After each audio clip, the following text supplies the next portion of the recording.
adventure.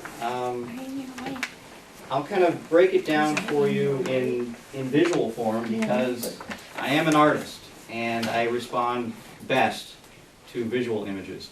And what culture isn't more visual than Japan? So when I was there, it was just this cavalcade of imagery coming in. It's the most wonderful place, and I'm hoping to take you on a bit of a journey today. I'm wearing my traveling hat, as you can see. I did wear it in Japan. It's a bit weather-beaten. I take it wherever I go when I travel. Maybe I'll just set up this first slide here, and then we'll kind of move on. And if you have any questions, just jump in. I'm supposed to make it a bit more conversational, but I have so much I want to talk about, it may start to feel like a lecture.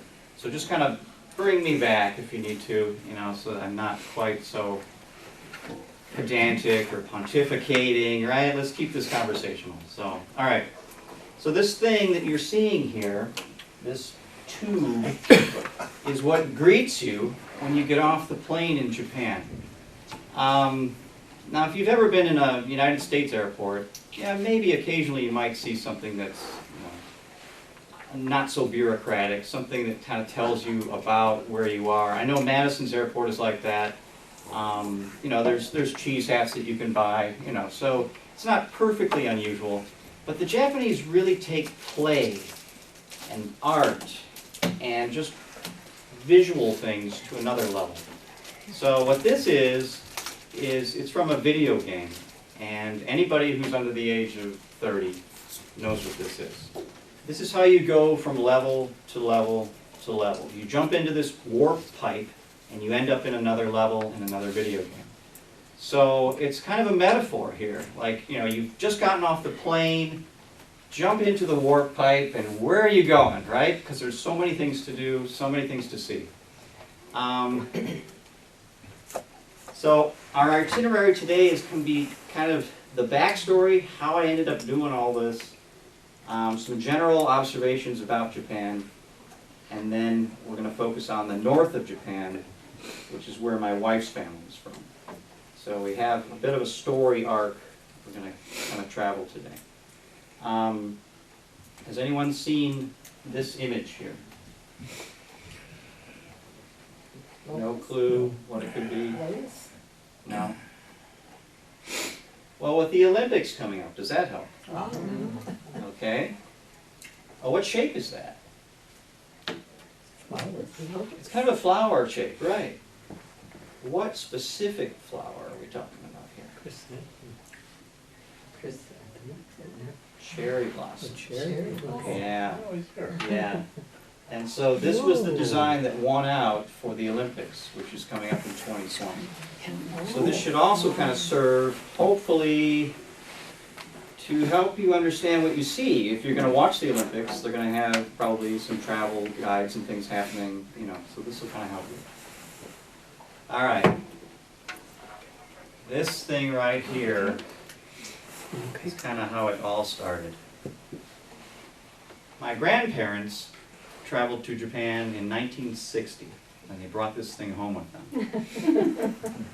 And I've kind of given it away already. It's a fishing buoy. It's antique. It has actually a family's name somewhere on here. I've seen it. You have to look for it. It might even be on the bottom. But it's impressed into the glass, so you know who owns this string of fishing buoys. They don't use them anymore. Obviously, everything is plastic today. But this is what they used to use. And they would tie these knots and string them together, and their fishing nets were underneath it. So this thing sat on my grandparents' fireplace.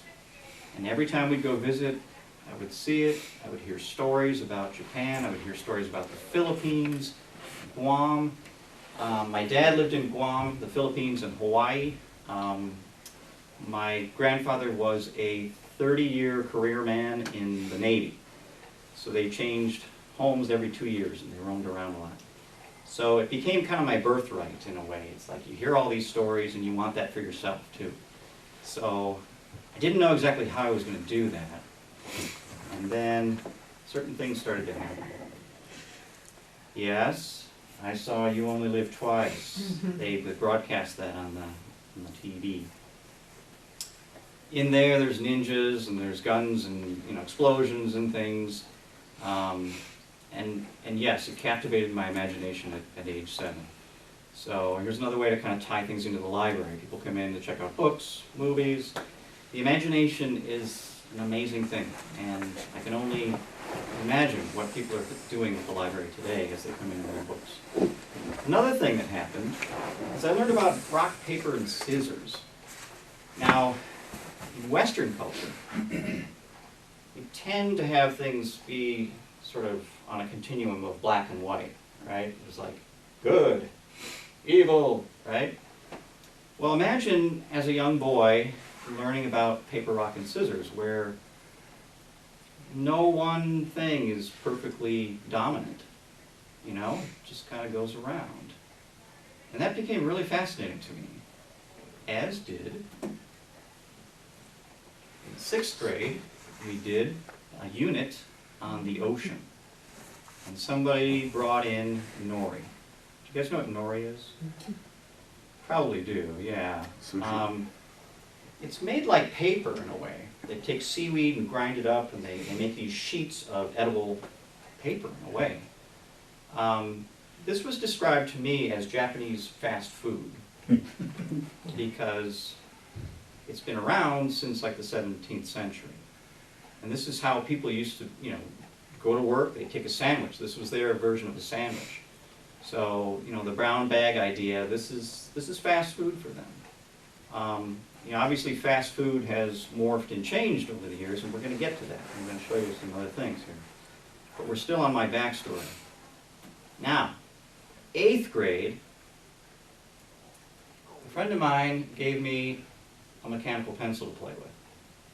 And being an artist, this thing was just amazing, because we were using Ticonderoga before that, right?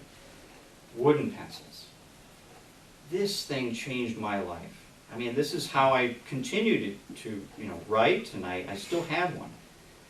It's the P225, which has been discontinued. So if anybody has one, I want to talk to you after this event. They go for a pretty penny now on eBay. But anyway, this was also super important. And the company indulged me when I was 14. I wrote them a letter saying how much I loved their pencils. And they sent me a catalog. It was fantastic. I had those too. Did you now? Okay. And I was also very fascinated with them. And me and a couple other friends, we were always comparing our different ones together and taking them apart. And exactly. I used to take mine apart in class, when I should have been paying attention. I don't know where they are now. If you have a P225, I need to talk to you. Well, everything has been lost, including some of my collectible antiques from Japan. Okay. Well, if you wanna hold it, I can pass it down. So I mentioned I'm an artist, and I really think that this influenced why I draw the way I do. Because I'm interested in spidery lines, very thin lines. So I'll just pass a couple of these around. You can take a look at those. You can kind of get a sense for, maybe have them meet at the end here. Now, okay, so we're still in middle school. Obviously, when I went to college, we're going to skip high school. Frank Lloyd Wright, he's an architect from Wisconsin. Obviously, he was very influenced by Japan. I had a friend who actually lived in a Frank Lloyd Wright house. So every time I went there, it was like Japan, because his houses really do look Japanese. And then we'll get to my artwork here. I became really fascinated with Japanese art. And as you can see from these photos here, the lines are really crisp and really thin, and then the color kind of defines the space. And that's what I do too. That's what I've always done, actually, since I was even younger than knowing about Japanese printmaking. So I became really fascinated with this. Took some classes, tried to do it, kind of failed. figured out another way to do it. You're not looking at a woodcut there as we pass these around. You're looking at an etching that I've made. And I teach these classes at the library too. So if anybody wants to give it a try, come on out. I'll show you how I do it. Yeah. But how did I get to Japan? Because all of this is in my brain, right? This is sort of leading me to it. Like, how did I get there? I got a postcard from a friend. And all it said was, I'm teaching in Japan. I'm leaving. You can have my classes. That was it. That was the ticket. I quit my job. I put my car in a barn. Off I went. And for a year, I lived in Kanazawa. And as it turns out, Kanazawa is an arts community. It is one of the few cities that was untouched during World War II. They did not bomb Kanazawa because the arts are, not useful, right? That's what I always get told. Whenever budget cuts come up, right, what happens? The arts always get cut. Well, in this case, this city was preserved because it's a very, very, very intense arts district. So it worked in their favor in this case. Here's a picture of me, fresh-faced, without a hat, without a beard. This is the daughter of my employer. I became an English teacher, and they quickly realized that I was pretty good at teaching not vocabulary and grammar and all that stuff, but instead I was better at leading discussions. So my job in Japan was to do something like this that I'm doing right now. Either I gave presentations, or we just sat around and tried to talk. Either a little bit of Japanese, a little bit of English, and that was my job. How old were the students? I was 26 at the time. The students. Oh, how old? I taught everybody from age 4 on up to 75. Yeah, so that was another really great way to get a handle on what this culture is all about, because I was just immersed in it. And I'd get my orders, my marching orders, and I'd go off to some different prefecture. I had 30 schools that I worked with and 3 prefectures. It was a bit crazy because, as you can imagine, this is all old school. No internet, no GPS, none of that stuff, right? Yeah. Did they call you by your last name? Sometimes, yeah. The kids, I encourage them to No, be I a bit mean more familiar. the adults. Yeah. Yeah, Like Sensi, right? I Sensei, spent some time right. with some I lived in the Philippines, Uh-huh. and I spent some time with some Japanese that didn't speak English that well. And, but it was a little embarrassing for me because they can't pronounce T's. And my last name is Mather. Uh-huh. So they like to call you by your last name instead of your first name, like we're used to. And so when they said it, it would come out Masta. Master. And it was embarrassing for me, and I thought, oh boy, if I go to Japan and I chum around with these guys, what are they going to call me? L's and R's are pretty difficult. Yeah. Yeah, and my last name is Cullen. So I became known as Karen. So yeah, and I couldn't even hear it sometimes. People would, call out my name and be like, oh, that is my name, yes. So, I have a niece that her mother was Japanese, and when she turned 18, she flew to Japan, and she hasn't come back yet. uh-huh. And she's been there for over 10 years now, and she just teaches English. And Yeah. I don't know if she's going to come back. That almost happened to me, yeah. Yeah. But I started to see some things kind of changing in my own head. Again, this was 1992, so yeah, I think it's easier today to go and do something like that. I really do. That to teach English are getting real strict now. Perhaps. Because I met a lot of English teachers that were teaching in Japan, and they were always encouraging me to go there. But and they filled me in on, you got to have a Tesla background, and since Tesla came in, you got to have all these degrees and stuff in English. Right, they have English competitions right, from schools and stuff, and I would never make it. yeah. I'd be teaching the wrong words. I don't think I could do it either today, unless I found some of the gigs that I was able to secure, you know, because I was basically a free agent. I didn't have a contract. I just walked in, I took a few of my friends' classes, and then word spread and more people kept coming to me. It was quite a journey, you know, because I did not have the typical, you're supposed to be on site at this high school for, you know, 35, 40, 50 hours, whatever it was. You know, I mean, they would sit in their office and wait for somebody to come talk to them, and the Japanese are so shy, they wouldn't. So it was kind of, you know, wasted time. But for me, I was just roaming around, teaching, making art, doing this and that. Yeah, it was a little different. Yeah, I had a friend that went over there and he started teaching English, but when they came up with all these requirements, he backed off and started thinking, and what he did is he started his own schools. Yeah, He would just rent a house and put some signs up and people would come in, and they charged all the students the equivalent of $10 an hour. So if you get 10 students in Right. there, you're the doing okay. the bottom is falling out of that little nice basket because I charged $40 an hour. I could back then. Well, this was- because there weren't many of us. There this were very was- few of us out there. This so. was about in, yeah, 92, right, in that era. Oh, interesting. And Maybe Kanazawa because it's off the beaten trail. well, yeah, he would get Where was he? his strategy was he would just get outside of a larger city, Yeah. and towards the end there, he convinced me to finance him, and that was the last I saw him.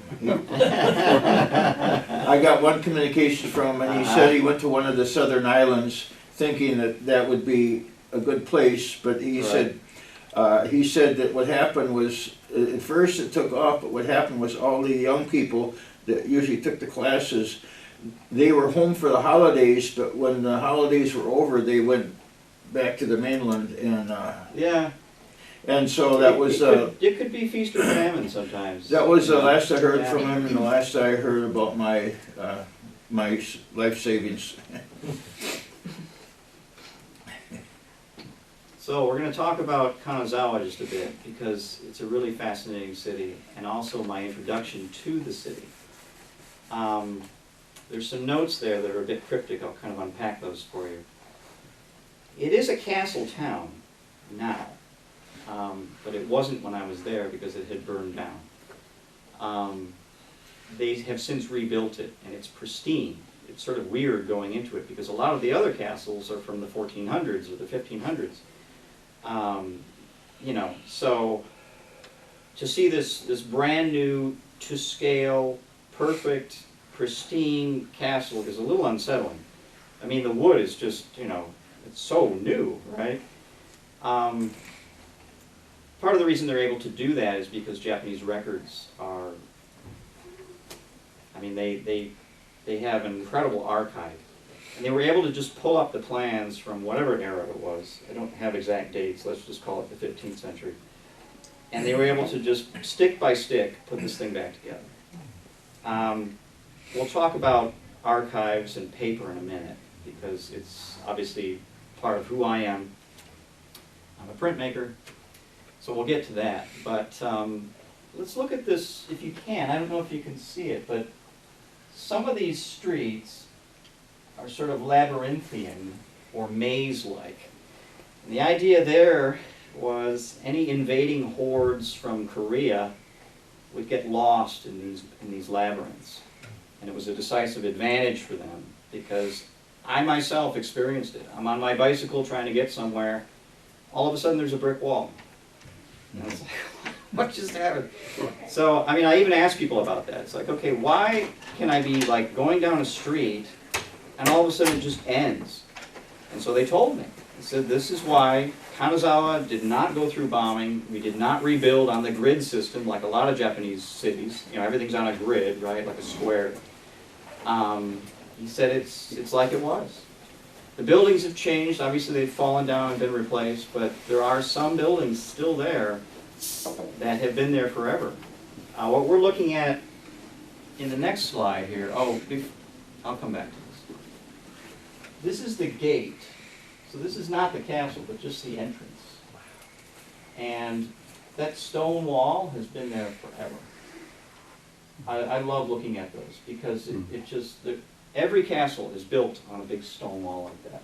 And I find them to be the most fascinating things. I look at each one of those little stones and think, wow, those had to be placed by hand, you know, because no cranes and none of that is happening.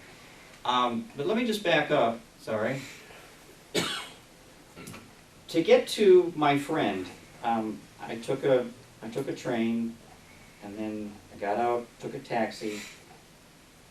I gave him some instructions, and he started sucking his breath. He was like, eto. And I could tell what was happening because my friend told me this was going to happen.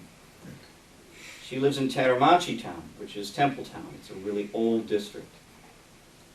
The taxi driver could not interpret my address. Postmen, they have to memorize where everything is because it's not on a grid system. These streets are all like completely crazy. The taxi driver could not take me to my friend. And I said, well, here's what she told me. And again, I had some written instructions. I handed him the second set of instructions, which was to take me to a convenience store. And then I would have to call her. So that's how I landed in Japan. It was super confusing. I spoke 3 words of Japanese. My only lifeline was a postcard and my friend, right? This is 1992. There's no internet. I have to use a payphone to call her. We communicated by mail. So yeah, this was quite a jump. And obviously, I was able to cobble together lessons and things. And I was able to make a living there for a year. So we went through that one. They do have a geisha district and a samurai district in Kanazawa. The buildings are still there. People learn traditional crafts. Obviously the war-like skills are not being taught. But the district is there and they've turned it into like gift shops and things. But these buildings have been around for time immemorial. My other favorite thing about Kanazawa is their park is like the 3rd best park. No, I need to retract that because the Japanese don't do that. It's one of the 3 best parks in Japan. They don't like to rank these things sometimes. They'll just sort of say it's in the top 10. They don't want to like hardcore decide who's number 1, who's number 2. And again, that goes back to that paper, rock, and scissors thing, I think. Yeah, so Kenrokuen is the garden of that castle that we saw. So as you come out of the castle, it leads right into this garden. And this garden became just an object of fascination for me. I found a way to sneak in at night. I would sometimes go. Then I found another way to sneak in during the day so that nobody could see me. And I'm being filmed, so I shouldn't be saying this, but yeah, I saved a lot of money that way. This garden is manicured, as all Japanese gardens are. No leaf blowers. To this day, no leaf blowers. No, electric saws or chainsaws or any of that. They have these little scissors, and there's always somebody working just placidly. They're in their traditional garb with their hats and everything. My absolute favorite memory is that stream that you're seeing. 3 workers coming down the stream with these, traditional stick brooms, sweeping the rocks. They've got boots on, so they're in the water. So they're coming down the stream and they're sweeping the rocks. So that the algae goes downstream. It never has a chance to really collect on those rocks. So anybody who comes to this garden and stands on a bridge and contemplates the water, or just, the rippling effect or whatever, when they look through that water, they are seeing pristine rocks that have been hand swept of algae. It's so amazing. So I would go there not only to appreciate the beauty, but just the amount of care and attention that went into this garden on a daily basis. There's always somebody doing something, clipping, you know. It's just intense. And that's another theme I think we're going to see today as I go through this, is the intensity of Japan. So, Did the garden survive the fire of the castle? it did, yeah. So it dates Yeah, way back. even further back. That lantern was invented by the clan leaders. Obviously, he probably had, you know, artists and craftsmen at his disposal. So this lantern only appears in this park in Kanazawa. I mean, there might be a few knockoffs, maybe you'd see it in somebody's yard somewhere, but it doesn't exist in any other garden in Japan. It is unique. And that's another thing. Each little prefecture, each town has something unique to recommend it. I mean, you could just throw a dart at the map and just go there, and you'd find something that you couldn't see anywhere else. That's how Japan is. Kanazawa, it rains 300 days of the year. You knew it couldn't be all roses, right? Yeah. But it's not so bad, because there's a really rich internal life in Kanazawa. People really spend a lot of time with each other, and they just learn to be patient. If you need an umbrella, take one of those nondescript ones. So you wouldn't want the black one, you wouldn't want the one with the purple handle, probably those two in the middle, don't take that one.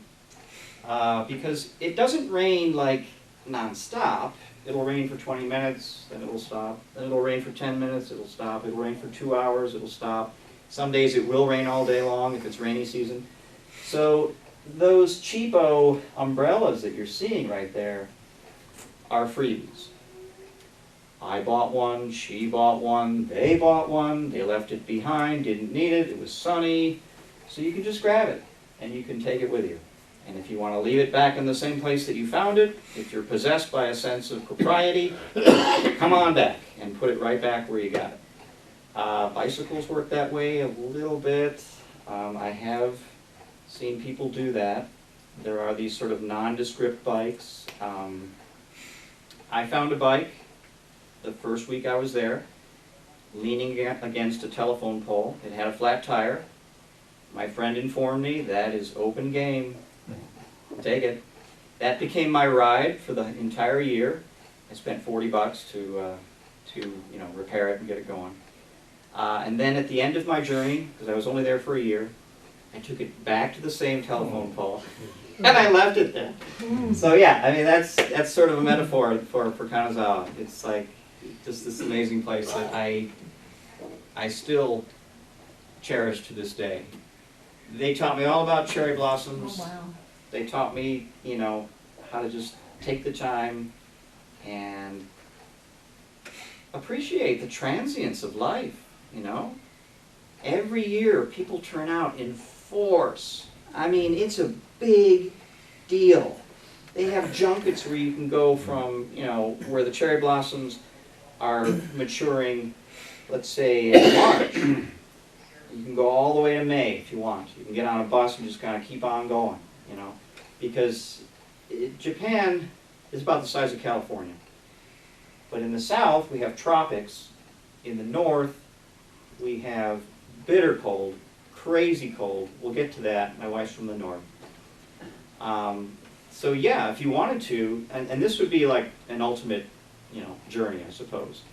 You could sort of hit each major epicenter of cherry blossoms and just keep going for a couple of months. So yeah. One of the things that I was amazed with is like garbage, and as an example would be the futons, their mattresses. Right. When we throw stuff out, we just throw it out. We put it Yeah. on the curb and we don't care. Right. They would clean it and put it in a plastic bag. They would clean the garbage and put it out. 44 different categories they have in some cities for recycling. Uh-huh. Yeah. My friend, that's how he furnished his apartment. Oh, I did too. Yeah? Yeah, I know. It was an artist's dream. I got a boombox that way. I got all sorts of stuff, yeah. Yeah, because they have this concept, and it's very important, and it sort of tells you why some of the things that are happening in Japan continue to happen. It's a word. It's called motanai, and what it literally means is, isn't that a waste? Or, wow, what a waste. So they find a way to repurpose things, or they find a way to recycle things, or like you said, somebody else can have it. You know, if you want to trash pick it, you know, go for it. He said he Yeah. ended up with about, I don't remember how many. He says his bed was just several layers of futons that he just. Yeah. Yeah, I lived in an old house, and I had, you know, futon, I had tatami flooring, I had, you know, the shoji, which is the rice paper screens. Nobody wanted to live in that house because it was old. Maybe they thought there were ghosts or something, I'm not sure. But, you know, again, for an artist, that's a dream. My rent's super cheap. You know, everything I needed I pretty much found, you know. Yeah, it was a great year. There's 3 other things there, but we can kind of bypass those.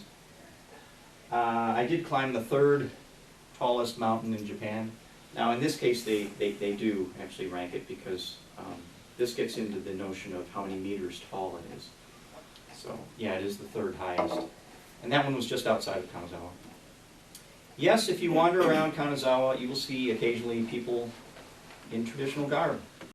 It can be a holiday, it can be somebody's wedding, it could be just for fun.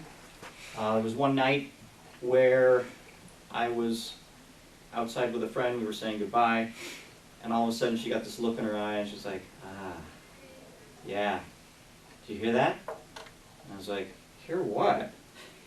So then eventually I could hear it. It was like this clack, clack, clack, clack, clack, clack. And this guy, a student, he looked like a college student, was coming down the road with a bag, like a backpack on, but he was dressed in a kimono and he had geita, which is the shoes. And he was clipping along, making this very rhythmic noise. And she just kind of like, you know, was like getting lost in it, saying, that is summer. Yep, that's a summer sound. You can't hear that. The Japanese have what's called soundscapes of Japan. There's like a list of 100 soundscapes. So, you know, if you want to, you can try to cross those off your list. I looked at the list and I've only heard about 4 out of 100. So there's some very esoteric sounds that you can appreciate. We'll get to one of those that I have heard in a minute. I took a 10-year hiatus, went to Madrid and taught English there, journeyed to Paris and Barcelona and other places, came back to grad school, did my degree in library and information studies, met Sachi, my wife. We needed a K-1 visa for her to come and live with me. This is Madrid, by the way. Every year they parade their sheep from the north to the south, and they use traditional grazing routes, and they go right through the center of Madrid. So they stop traffic, everybody comes out to look at the sheep crossing through.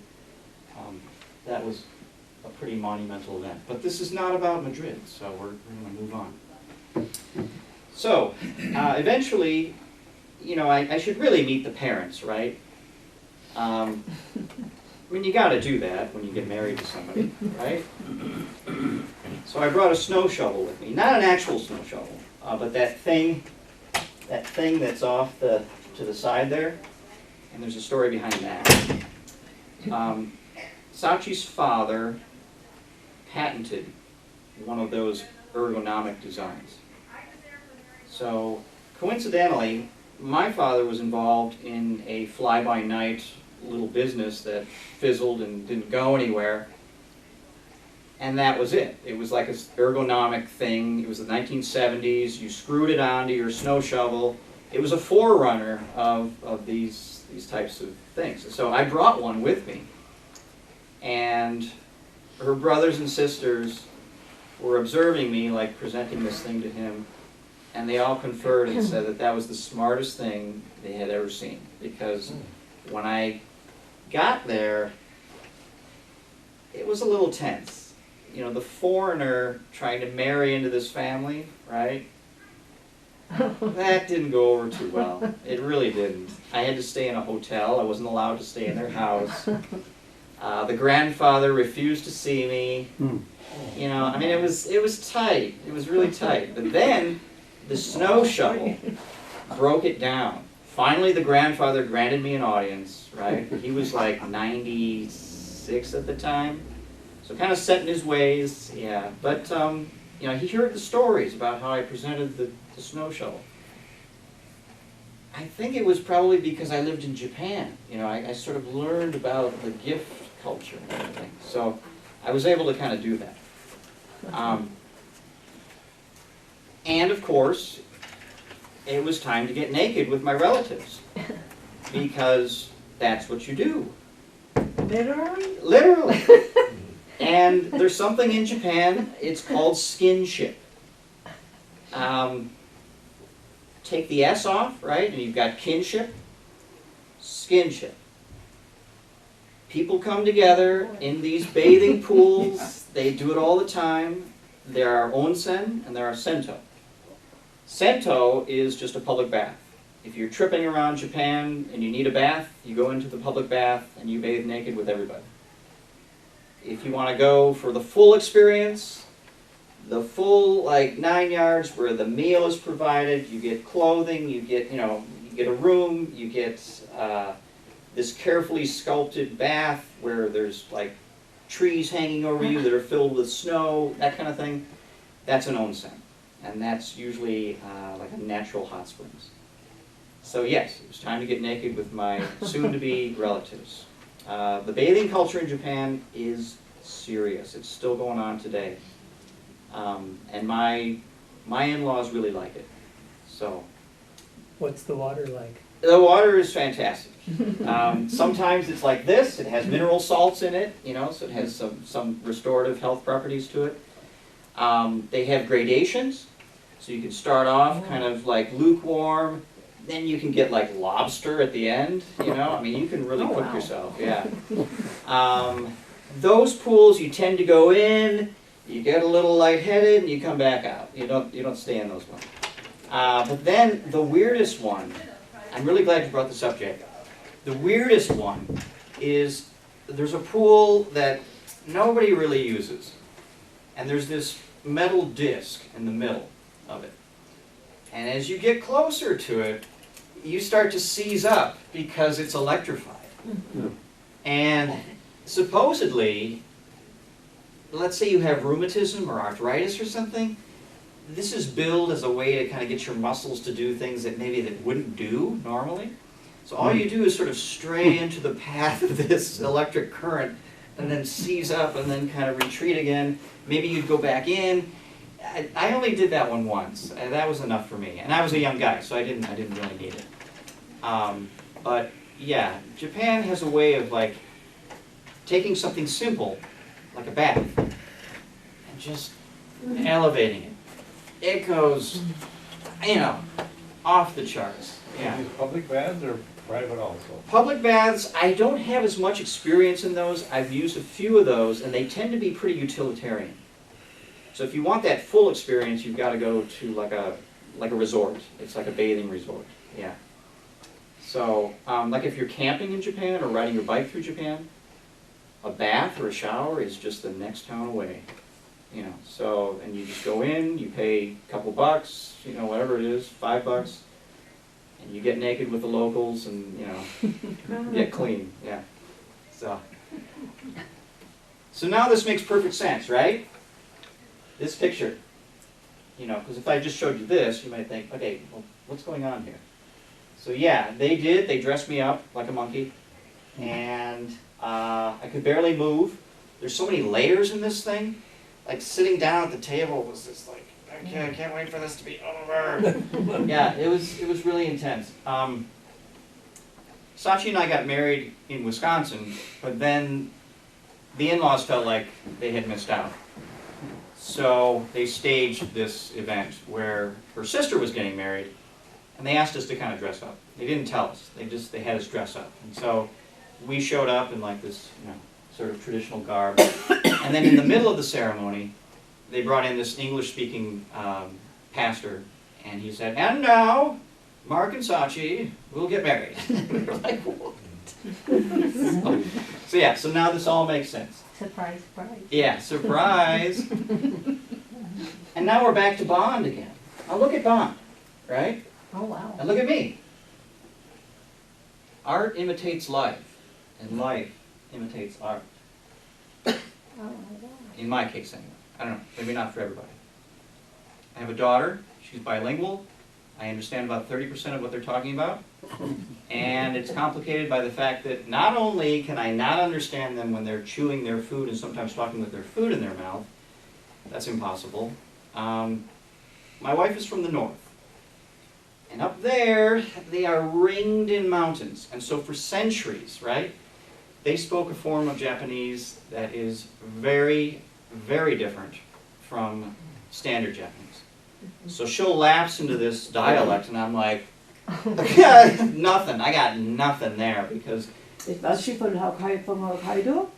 Hokkaido is just north of where she is. Yeah, right. She's from a city called Aomori. And in this place, I know why it's been isolated for so long. They get 100 inches of snow a year. Yeah. And so nobody wanted to go there. And so it was very insular, you know. I mean, people would just stay there and not much influx happened. People left a lot, you know, to go to Tokyo or something. So yeah, it's very thick. Like, they teach me some words, but I only get about 30% of what's going on. My wife and I decided we wanted Hana to be bilingual, so exclusively she spoke Japanese in the home, and then would occasionally talk to me in English. But it was easy at first because, you know, as a small child, the concepts are pretty simple. Brush your teeth, you know, that kind of thing. So I was able to follow along great. I was doing wonderful until about age 6, and then I fell off the map.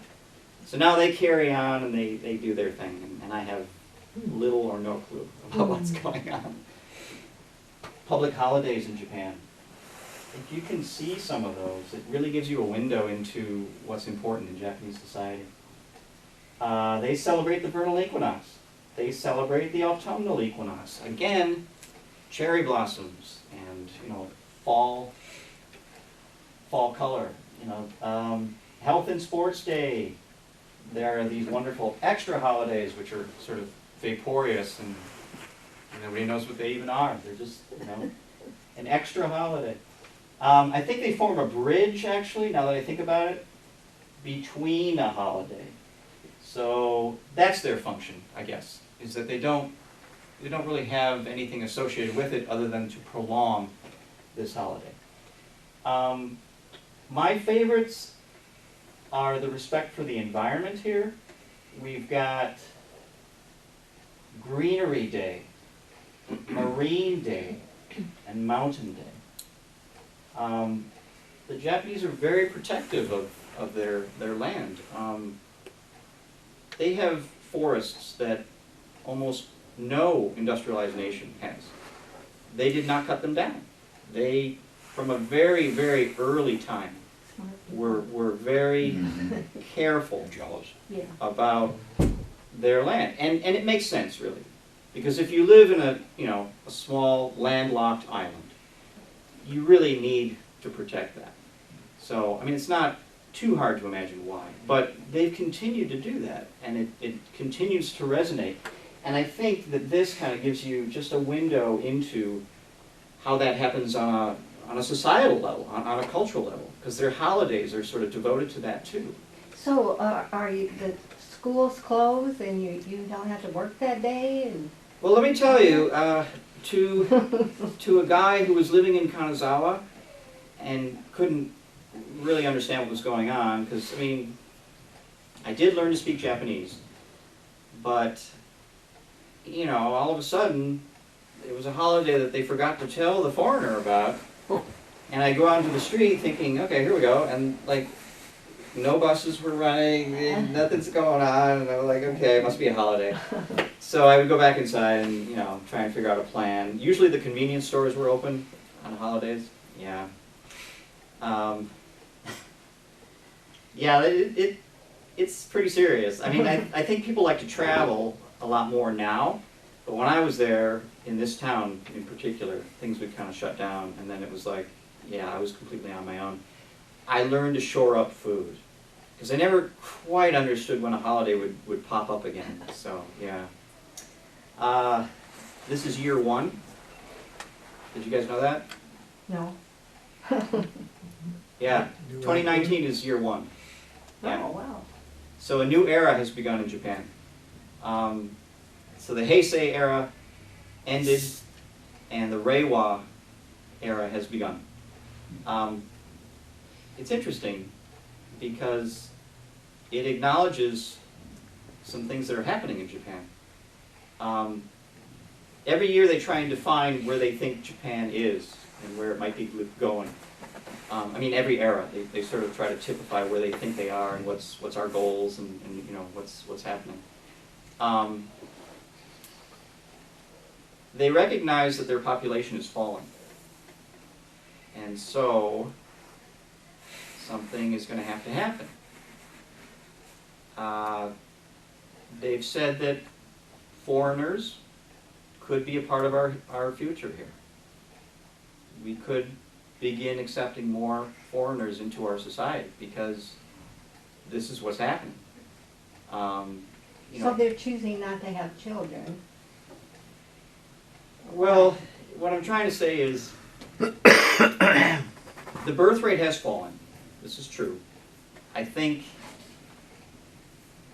you know, in previous years they just simply got married, had children, you know, by the carloads perhaps, you know. But, you know, people are more conscious now. But they also recognize that people are living longer. You know, I mean, some of these people live to be 102, 104, you know. I think there was somebody who lived to be 112, you know. And so things have had to kind of rise up to meet that. When I was in Japan, they were already thinking about ways to stay in contact with their parents. This is 1992, right? They had a rice cooker that was patched into the phone system. So if your mom or dad didn't cook rice for a couple of days, right?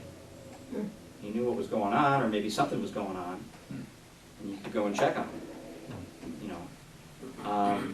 So they've been thinking about this for quite a long time. And robotics have been really interesting to the Japanese because they figure, well, if our population is getting older, we're going to need some sort of assistance, and it might not be from other people because other people are busy. So maybe we need robots, you know. So they've put a lot of time and energy into robots too. You know, we saw, like in the previous slide, Respect for the Aged Day. You know, I mean, they're always thinking about the safety of their people and you know, the elderly and children, and yeah, it's going to be interesting because we're in year 1. Families take care of each other. It's not like here in the States where we kind of warehouse our older people. There's a bit of that going on too, because you know, obviously somebody gets so infirmed that maybe family members can't take care of them. But I think traditionally, anyway, yeah, that's the way it was. Approximately how long are these eras? Well, it's dependent on the emperor. Oh, So if the emperor lives a really long time and decides that he wants to continue being emperor, this is also a unique situation. Usually the emperor dies, and they hand over, you know, the emperorship to, you know, the successor, the son. But this one's unique. He decided to abdicate and give it to his son. And I don't think that's happened. I mean, I could be wrong. And I'm on film, so I should clarify, you know, I could be wrong. But yeah, it's fairly unique in Japanese history, I know. But yeah, like some of the eras last a really long time. Some of them are a little shorter, you know. So and they give it a name. Each one has its own name. And I didn't do my research well enough. I don't know what Reiwa means, so we'll have to kind of gloss over that. But it's okay, because I have another topic. Yes, we have 4 seasons here in the United States. The Japanese, again, they take it to another level. This one appeals to me because it's kind of everything I'm talking about. It's about appreciating the seasons, appreciating the transience of life, nature, art, poetry, music, all of that gets sort of welded into these micro-seasons. So, for example, I don't know, but let's say micro-season T59 is when the snows are at their thickest, and that's the season. They call it the snows are at their thickest. Maybe one is called the cicadas start to do their thing. So the idea of a calendar that's tied to the natural world, and each microseason is 5 days long, okay? Now that's intense. And yeah, I learned about this and I thought, this is just ridiculous in a way. But it really does force you to kind of appreciate every moment, and just take the time to sort of figure out where are we in this journey around the sun, And artists do that. We do lots of introspection. We do lots of, imaginative flights of fancy and so forth. Now we're finally at paper. The Japanese have been recognized for their paper worldwide. The reason they were able to build that castle is because their paper is so good it lasts forever. The fibers in them are really strong, yet really flexible. It's made from mulberry. It's called kozo or gampi. It's the same stuff that they use for their screens. It's the same stuff that lamp makers prize. Paper is a really important thing in Japan. It's used for so many different purposes. And even the food that I talked about, the nori, that's basically a paper-making process. You're taking little bits and pieces of seaweed, and you're kind of shaking it and forming it into sheets. And then you can eat it.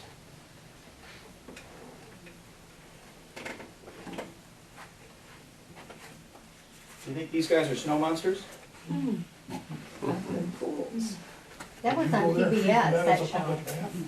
Did you see that? I did. Well, Yeah. think about it, right? Just for a minute.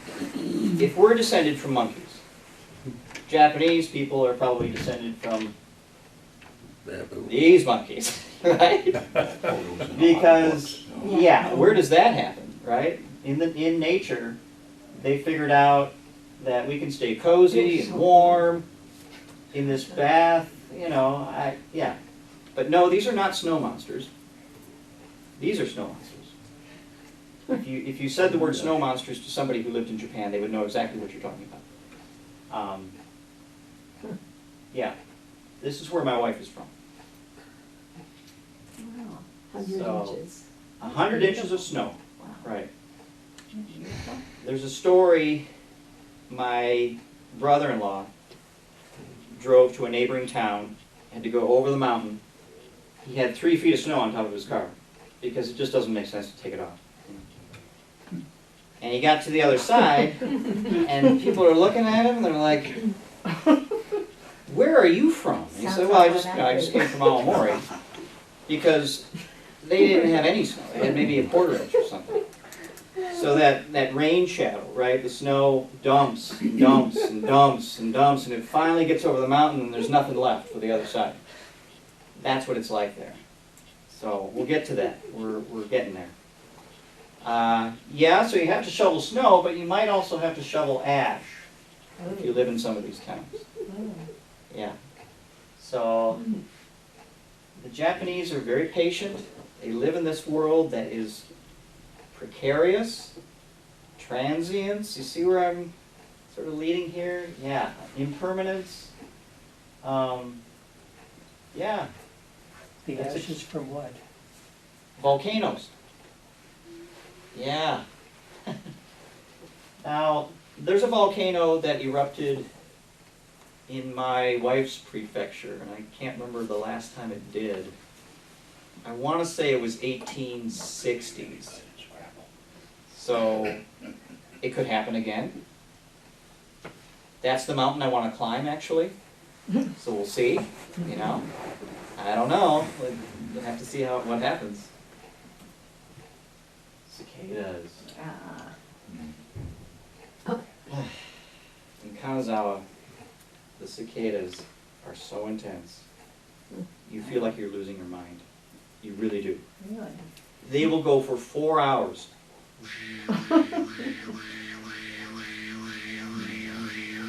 And it just keeps going for 4 hours. They'll take a 10-minute break, and then they'll do it again for 4 hours. It is too much.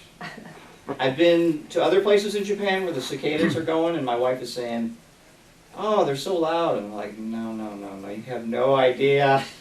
Because Kanazawa, you feel like you're losing your mind. It's that loud, yeah. But the kids, they love going out every spring with their butterfly nets, and they try and catch cicadas, they try and catch butterflies and moths and beetles. They love their beetles. We'll see something a little later about that.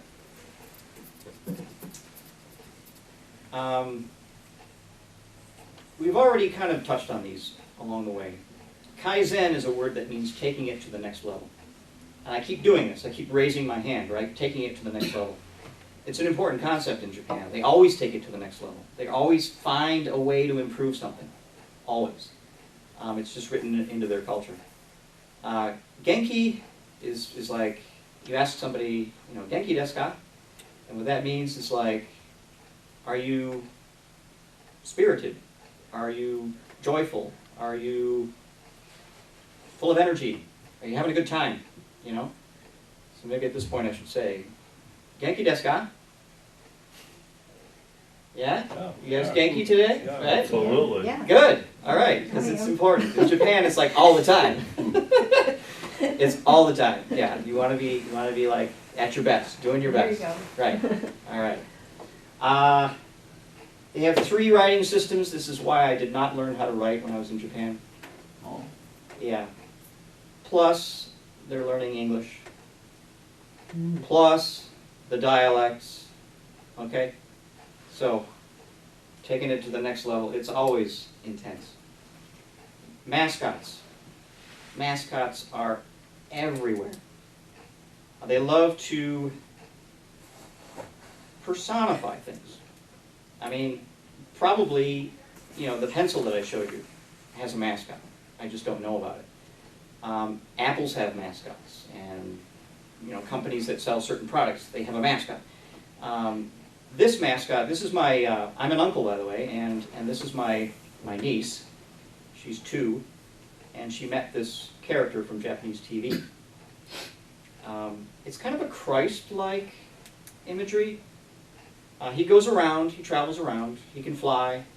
He has a head made of bread, and inside the head made of bread is sweet bean paste.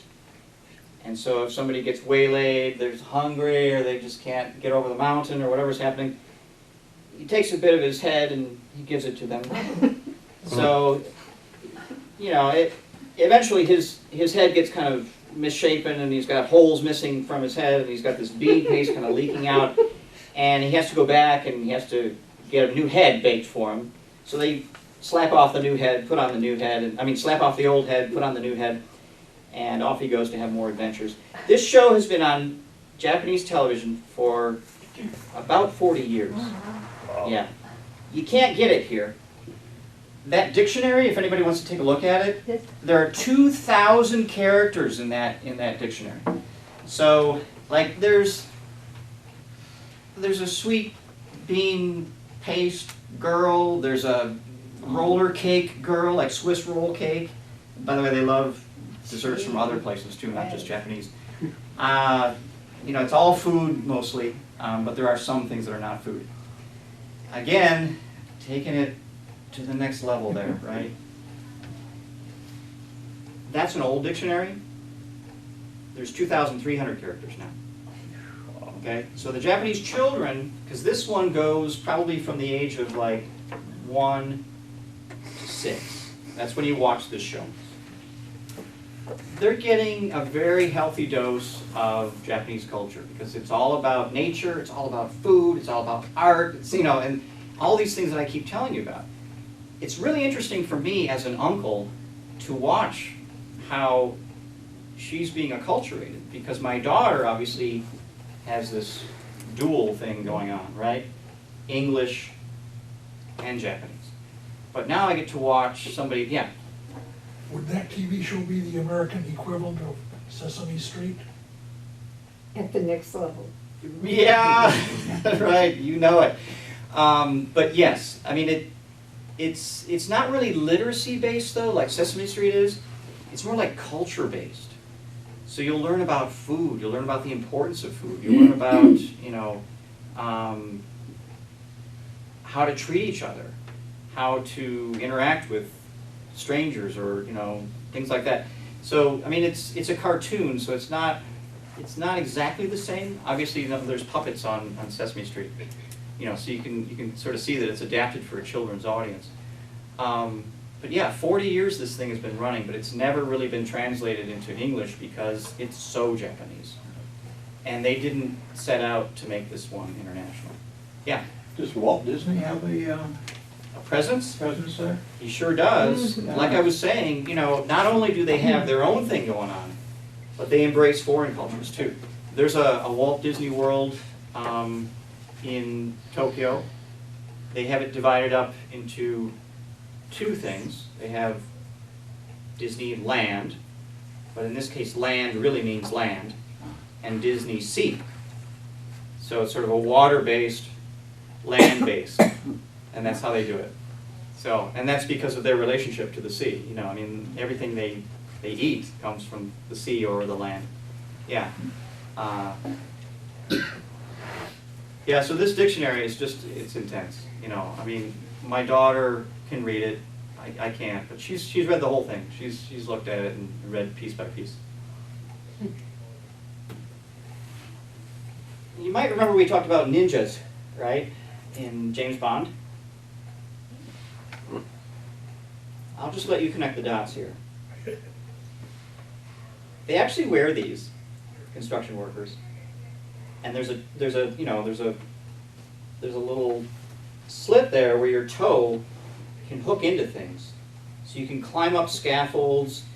I saw them put together a house using these boots. Crazy, because it was like watching a circus act. It happened right across the street from where I lived in Kanazawa. These guys had these mallets. They were about this big. And they were whacking together these timber frames, all the while kind of scrambling around with these crazy ninja boots. And every day I would spend 10 minutes and just watch it, if not more. Sometimes I'd find a place where I could kind of peek through the window and just watch it. It was fascinating.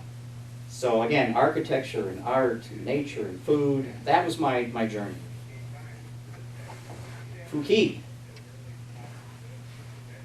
You can get this up in the north. It just grows wild.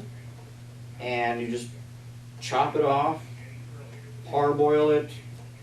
I mean, it's used in so many different ways. The Japanese have figured out a way to use things that, you'd never eat, right? This stuff just grows wild, and that's what really fascinates me. I used to go out with people, and they would serve me something. And of course, this is 1992. We can't just get out our phones and look at it. I'd say, "What is it?" So they'd get out their dictionary and try and figure it out for me. And invariably, it always said mountain root, mountain vegetable, mountain, leaf, or mountain, yeah. So, these foods are not eaten outside of Japan. They have figured out how to eat all kinds of stuff. Have you guys ever had daikon? Yeah. You sure. have. Okay, yeah? Okay. Miller's has it. Miller's has it. Miller's has it? Oh, yes. Nice, okay. Yeah, how far we've come. Bill. Because this was hard to find when I got back home. Yeah. So how do you cook it? Eat it raw. You can eat it raw. It- Sure. You can eat it raw. Like You a can, radish. It's a radish. right? It's a type It's a of radish. You can make pickles I- out of it. I buy it often and then I cut it in fine slices, put a little oil, vinegar on it. And that's all you do. Or soy sauce, or Uh-huh. whatever. Mhm. Yeah. Yeah, well, the Japanese have also figured out a way to eat it 15, 20 different ways. You know, so you can grate it into a powder, you can, you know, shave it into little shreds, you can dry them out. Yeah. So, this is what you see almost anywhere. You can roam around in Japan and you'll see that somebody somewhere has taken daikon and put it up to dry over the winter. It's just a feature, you know, you see this everywhere.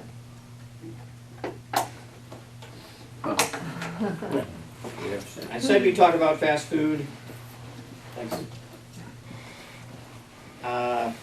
Colonel Sanders is often dressed up as Santa Claus during Christmas. They dress Ronald McDonald up too. He may have a hat on too occasionally, yeah, I'm not sure. But this one's been going on since 1974, somewhere in there. Okay. Yeah, they figured out that they wanted to have Christmas kind of come to Japan.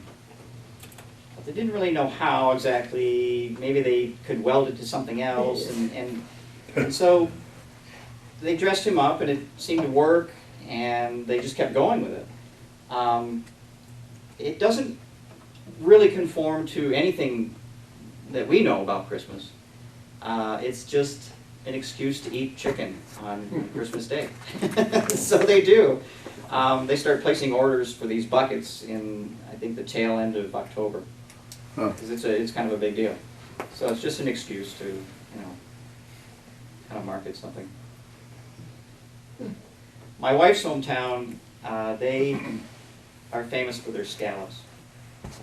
So within 30 seconds you can go fishing, air quotes here, fishing for scallops. I've gotten pretty good at it. The last time I went fishing I caught 3. What they do is they charge you a set price. If you're not a good fisherman, you get 3 scallops. If you can catch some, you get extra scallops. So I've gotten good at this. You just take your little cane pole, as you see right there, and you dip it in to the water. These are live scallops. And the ones that have, you know, kind of an opening, right, you sort of encourage them to clamp down on your fish hook. So within 2 minutes, really, getting off the train in my wife's hometown, you can go fishing, you know, even in the middle of winter, right? So since that earthquake and that tsunami, is Yeah. it safe to eat the seafood from that area? Well, they've been very careful about it. And, you know, I think certain crops definitely are circumspect, Yeah. you know.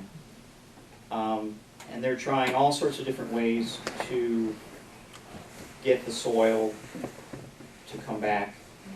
They're using different types of mushrooms, which are really old organisms. Mm-hmm. And so these things are sort of, you know, reclaiming soil is what I'm hearing. And then the soil somehow is less radioactive. It could take a while, but they're experimenting with all sorts of different ways to try and recoup this problem. Mm-hmm. They have invested a lot more time and energy into solar now. When that happened, it was a big wake-up call. Yeah. A big, big, big wake-up call. Because that stuff stays around forever. Yeah. Yeah, It's scary. it is. And there are pictures of Tokyo immediately after Fukushima, where they voluntarily turned off all the lights, so they didn't leave all the neon districts blazing, you know, while they tried to figure out some other solution. And this went on for months, you know, because they had to put some other infrastructure in. But yeah, I mean, they have taken this very seriously. Yeah. So what's the latest on that what do you call it, the generator, Yeah, Reactors. yes, thank you. I haven't heard too much recently, Mhm. and I think it's just gonna be an ongoing, cleanup. That area was pretty devastated, but what's fascinating too about Japan is there's a big stone monolith near that site, and it was carved centuries ago, and it's a warning that says, this is what can happen here. So I guess they either decided to chance it, I don't know, I'm not sure.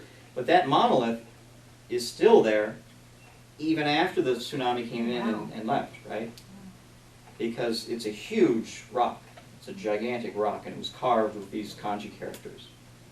So it remains to be seen. And maybe it'll become not only a Japanese problem, but they'll work together with foreigners. Like I said, it's year one, right? Yeah. And they're acknowledging that they need to have more foreign input. So, I know a lot of Americans went there after that tsunami. yeah, my mother-in-law volunteered as Oh, well really? to help out, yeah. She was at a shelter Mhm. and helping, yeah. So, yeah, I mean, yeah. Oh, well, let's change the subject. Okay. Are these bins of scallops at different stores, or where is it? Yeah, so this is a restaurant. I'm sorry, I didn't set this up quite right, but Okay. yeah, it's a restaurant. And so you sit down to eat, right? And they ask you, do you want to go fishing? So you can either say, no, I don't want to fish today. So then they give you this price. Or Oh, I see. you can spin the roulette wheel of nature here and, Yeah. and see if you can catch some scallops. I'm sorry, I didn't. I see. Yeah. So this would be their version of farm-raised scallops? These are probably fresh. But then, they import them into the shops and things. Yeah. I see. I have sat down to meals like this. Wow, it looks good. And there's an adage in Japanese culture that says you should try to eat 30 types of foods per day. So in Japan, it's not hard. It really isn't, because there's so many types. A Japanese buffet is just at another level. I mean, you just can't eat it all. There's no way. I mean, you'd have to come back week after week. I mean, it's intense. There's so much stuff to eat. And as I was mentioning, they also embrace other cultures too. So in addition to the natural, homegrown bakery goods, they also do croissants. They also do, Swiss cake rolls and things like that. Again, that notion that it's just at another level. It's intense. If you guys want to go to a Japanese bakery that's kind of close to that, it's near Chicago. It's in Arlington Heights. And there's a very active community of Japanese people in Arlington Heights. They have a store there that could kind of give you an idea. If you were to go there, you'd get a really good microcosm of Japan. It's called Mitsuwa. And we go there, 3 or 4 times a year. And they have a food court there that's Japanese food, and then the grocery store, and there's a bookstore, and it's like a little cultural center for that community. So now we're moving north, and we're getting to the end of some of my slides here. Yeah. So has anybody eaten a Fuji apple? Yes. Sure. Yeah, I didn't expect anybody would say no, because it has worldwide domination, doesn't it? And isn't that just Japan, right? Yeah. The Fuji apple comes from my wife's prefecture. It was first cultivated there by Catholic missionaries. And then they, changed it in maybe somehow did some hybridization and things like that. But now it's basically what you know as the Fuji apple. Yeah, the Fuji apple. There's so many different apples. So all along I've been kind of showing you how important food is, how important the land is, nature, art. Well, here it all kind of coalesces, right? In one slide, it sort of ticks all the boxes. This pointillist construction is made entirely from apples. It looks like, yellow and red, pretty much. Yeah, so there's just two varieties there. Not too bad, right? This castle is in the same prefecture that my wife used to live in with her family.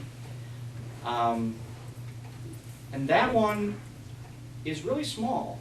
And I think it has to be small because of where it is. It's north. It's really cold there. But this one is so tiny that it's easy to photograph. And so whenever you see a brochure about Japan, and it's a castle, there's a really good chance that this is the one that's being photographed. Now I mentioned that they only use 2 types of apples. Here we have, how many types of rice? Let's try and count them here. Oh, my. We've got brown, yellow, another brown, a black, a green, and a white. Did I miss any? Because, that's a lot to orchestrate. And here you can get a sort of a sense for the scale, right? Because you've got some workers in the background there. You've got some tourists in the foreground, right? So these are rice fields, and they plant them just so that it mimics those prints that I was talking about, right? The Japanese printmaking. So some of this imagery that has been just recycled for generations, it's reinterpreted in a modern idiom here. This is what they do year after year in this one town in my wife's home prefecture. So they built a gigantic tower, and you can scale the tower, and you can take photographs of it. That's probably where this could have been taken. I don't know. Because now with drone technology, maybe they had a drone take the photo. I don't know. I'm not sure. But again, I've been sort of painting this picture of art, and nature, and food, and the importance of the environment, and it all kind of comes together. There's our characters that we talked about in that dictionary. Mm-hmm.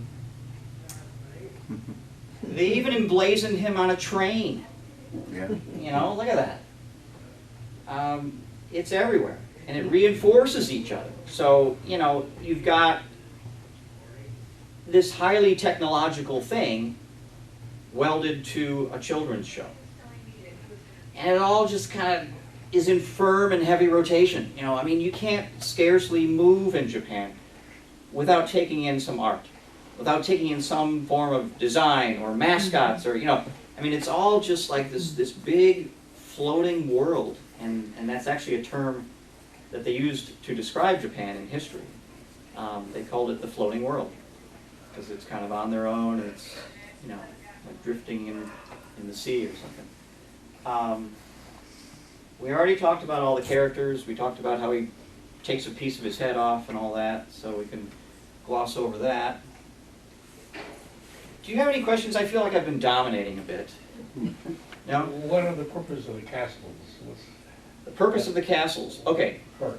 Yeah, so there are a lot of them, and they changed hands many, many times.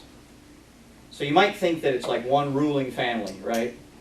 But that's not so. The warring castes, and this went on for centuries. There'd be one family in control of it, boom. It would be deposed. They'd have another family in control of it for a little while, boom. But the castles kind of stayed. It's weird because typically you think of like ruling families building this castle, and then it's a lineage thing, right? But from what I've been told, they changed hands many times because warfare was fairly constant for a couple centuries. They were sort of like the seat of that empire, and some of the castles have really nice gardens. Some of them, maybe because of where they are, they were more at war all the time because maybe those resources were really precious or something. I don't know exactly. So maybe they didn't have enough time to devote to these these acts of artistic landscape architecture and things like that. So I mean, every castle is different, but somewhat the same. Like if you look at Nagoya's castle, you can see shades of the Hirosaki castle. Because probably the architect who designed it passed on his knowledge to someone else. And again, with the permanence of their paper, I mean, it becomes pretty easy to study these things. I mean, over hundreds of years, right? You can just keep going to the archive. So those castles are not necessarily related to any governmental or political. Well, I mean, it was governmental and at the political, time, right? but now they serve as symbols of. Yeah, it's more probably now it's more of a symbol of the region. Like, yeah, like the oldest castle. They tout it that way. They sort of bill it that way. If you want to see the oldest one, come here. If you want to see the smallest one, come here. So there's different ways to appreciate them, but yeah, I don't think they really serve any sort of governmental focus now. Yeah. Do you guys know Miyazaki? No? No. We should have a film society here, and I'll lead a couple of films. Those two, yeah, you got them. Those two little things are emblematic of Miyazaki. How about this?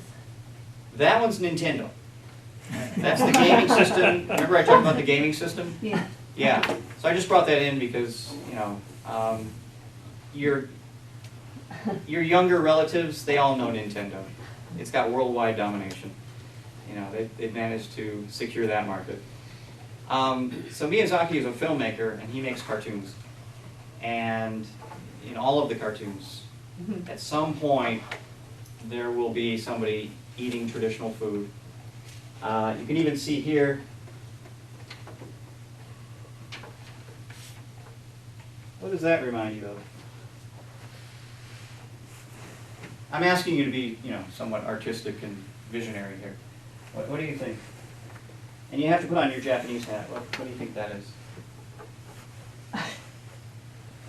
Oh, come on, isn't it obvious? Isn't it obvious? No?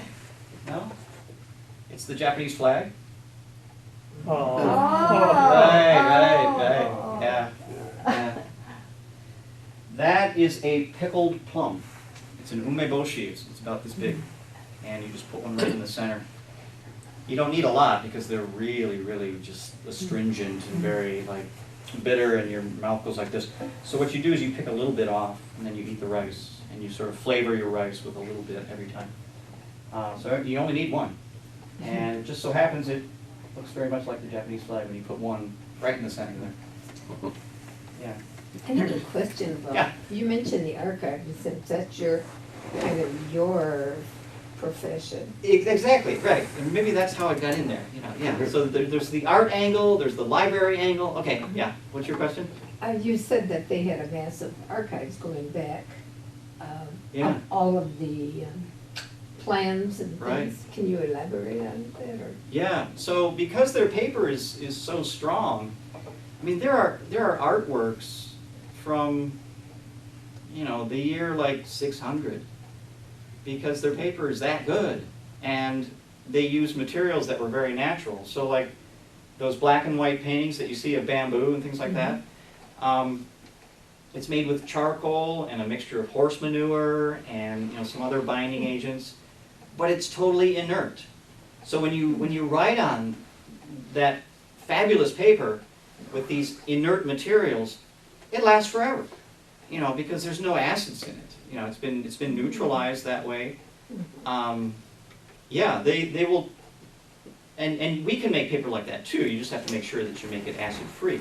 But they were doing this way, way, way back. Where Yeah. do they store all of these prints and? Sure, things? yeah. They probably have, you know, Just just like. like libraries and archives like we do, yeah. Mhm. But whereas our archive might be a couple of boxes, like Yeah. we have a local history collection, right, for Verona, and it's a few boxes, right? I would imagine each city has a lot more than just a few boxes, Mhm. yeah. Right. Any guess how old this painting is? Thank you.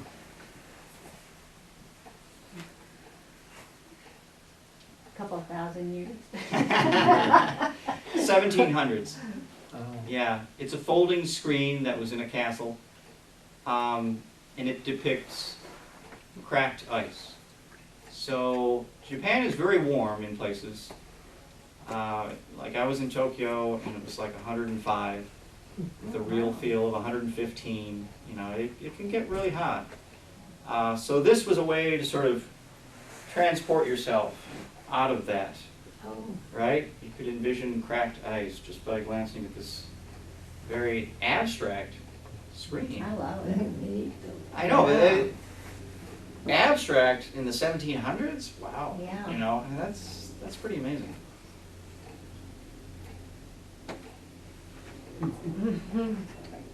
Musical roads. That was fun. You're supposed to whistle as you go along it? Not exactly. We'll have to think a little bit differently on this one. How could you get a road to play you a song? Ridges? Exactly. Yeah. Rigid. Ridges. Wow. Right. So somebody figured out that the tines on like a forklift or a caterpillar, if you scrape the pavement in certain ways, you could create music. Oh, So, of course, you know, the Japanese, they went with it. They ran with that. It was probably some guy, you know, and he was like, yeah, did you notice? Yeah, that car just went over the, you know, the bumps and it kind of sounded like that song, you know? So who knows? Maybe then it was just like, let's take this and run with it. So now there are musical roads in Japan, especially in little towns that are kind of falling off the map and they need something to bring somebody in to, you know, buy their local foods, because every little town has local foods that you can only get in that town, you know, that kind of thing. So there's a musical road that actually plays parsley, sage, rosemary, and thyme. Yeah, it does. Cool. We should do that. That would be. And we drive Depending off how the extra fast bunch, we get the sound too. Uh-huh. Yeah, boy. Yeah. There's a spot on the way up north. It's near Lake Dubay. Yeah, Have you guys ever experienced that one? no. No? Late at night when there's not a lot of cars around you, you can hear like this kind of... Then it goes away. And we always try to listen for it. So, I mean, that's sort of a natural thing. It wasn't really designed that way. But if you're ever going up towards Lake Dubay, Yeah. and it happens to be not prime time, you might hear that.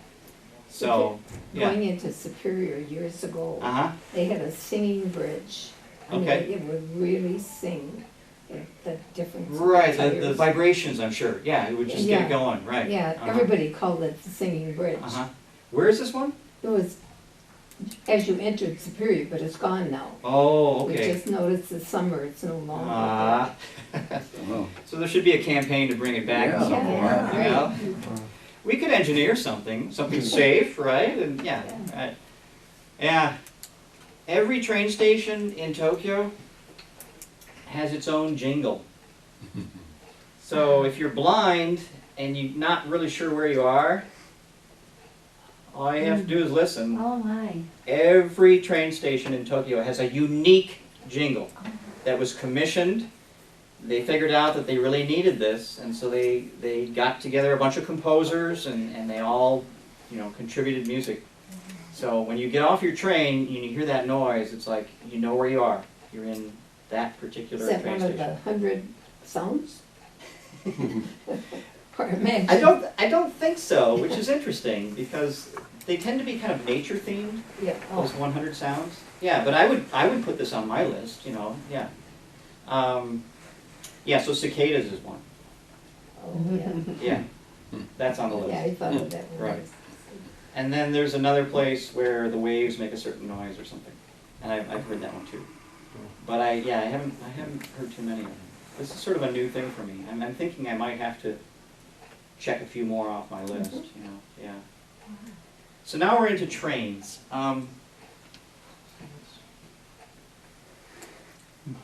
Did you guess what that is? Shinkansen. Oh, nice. I wasn't sure anybody was going to get this one What because did this has you been, say? I want to kind of try and surprise people, right? So you got that. All right. What is it, though, in the practical world? Not the idea, the concept, but what Oh, is it's it? a chopstick. It's a chopstick. Okay, all right. I would say a train, but go ahead. Yeah, it is. So there's two of them. I deliberately tried to confuse you, but but yes, it is a pair of chopsticks in the form of a Oh train. my. Yeah, I That's saw. a bullet train. Shinkansen is a bullet train. And we're going to talk about trains now. So this one is known as Dr. Yellow Ooh, I like that one. because this one is ultra rare. You almost never see this train. Can you guess why? With the clues that I've given you. Too fast? So fast you can't even see it, right? Faster than the speeding light there. Well, they do go 200 miles an hour. Oh my God. Yeah. But no, not quite. Any other guesses? I'll kind of lead you down. Is it a mobile hospital or something? It is. Oh. It's for servicing the other bullet trains. Oh. Now, why is it rare? Because they never break down. The Japanese are so good, Oh my they're so good at their God. trains. Yeah, so if you see this one, right, you've seen a real rarity. Dr. Yellow. It's almost never seen. Interesting. So the Japanese obviously love their trains. They love them. And they will go out and just watch them go by. My wife's hometown now has a bullet train. It took 40 years to construct. They started in 1971. It was finally completed in 2011. The inaugural run from Aomori down to Tokyo, it's about a 3.5-hour trip. They go about 200 miles an hour, not at all places, but they will get up to 200 miles an hour. I've ridden it myself. That inaugural run sold out in less than 30 seconds. And then the return trip was even less time. It was like 20 seconds. So what's going on there is obviously you want to be a part of history. This is 40 years they took to make this train, right? So they had to go tunnel through tons of mountains because Japan is so mountainous. And it's a major undertaking. But not only are you a part of history, but you're also showing your support and your appreciation for what they've done. Because this prefecture has been so isolated for so long, to get there was kind of an effort. And now you can just zip there on a train and you're there in 3.5 hours. They couple them together. So in this picture here, you can see they're coupled together. So as it makes its way up towards Aomori, it stops in Sendai, splits off, goes to Kanazawa. Oh, See how I'm tying all that together? Kanazawa, Aomori, right? This is all carefully planned. Yeah, so anyway, that's how that works. Supposedly, they want to have the trains going 225 miles an hour by 2030. So they're working on that right now. Wow. They're extending this line to go up to Hokkaido, which is the island above the main island. It needs to go underneath the ocean, which it does right now. But Isn't that something? they have to Wow. slow down quite a bit. Because if another train is coming at you inside this tunnel, Wind. the wind, it's too much, right. Right, so like freight trains and things that want to use this to bring all of the stuff that's grown in Hokkaido down to Tokyo or wherever, those freight trains are not as stable. Yes? You're gonna talk about the cost of riding one of those trains? Yeah, well, for me, it's not exactly commensurate with what Japanese people pay, because I can get a rail pass and I can be on the trains for, you know, like a week straight, 10 days, 14 days, you know, they have different packages you can buy, and they're super economical. Yeah, and I'm allowed to ride carte blanche. I mean, I can take the tiny little train, I can take the bullet train, I can take a commuter train, you know, I mean, I can take anything I want. So how about the average Japanese citizen then? Is this gonna be high price for them? And does it eliminate, if so, does Yeah. it eliminate the common person? I think in some ways it probably could. But like, okay, I'll give you an example of what I do know. My brother-in-law works for the government, and they provide a travel stipend for him, because he works in a neighboring prefecture. So he'll just jump on the bullet train, and it's, you know, it's largely covered, but not completely, because his stipend doesn't cover everything. So he'll use it that way. Yeah, I don't think people ride the bullet train just, you know, hey, let's go ride the bullet train. You know, it has to be kind of a special event in a way. But it's a really great way to be social too, because these train cars, when you get in, they're all facing one way. Right? All the seats are facing one way. But you can turn the seats around and you can have conversations and things. Wow. So, yeah. It's a really fun way to travel. And you get to see the Japanese countryside. Yeah. How long does it take them to stop? At 200 miles an hour, you don't stop on a dime. No, they don't stop on a dime. No, Yeah, it's so true. there's some time involved, Yeah. I suppose. So what'll happen is, as they're coming into the town where they disembark, because they're not stopping at every town, Mhm. there are towns where they just fly by, you know. And that's maybe another way to look at this for your question too. There are towns that service the major hubs, right? And then there are trains that service the major hubs, but then there are trains that service sort of those towns in between those major hubs. So you wouldn't necessarily get a Shinkansen to go there. But if you need to go from, you know, let's say Tokyo to Aomori, you're only going to do 6 stops on the way there. So, yeah. And then, you know, because they're just flying through, everybody knows they're coming.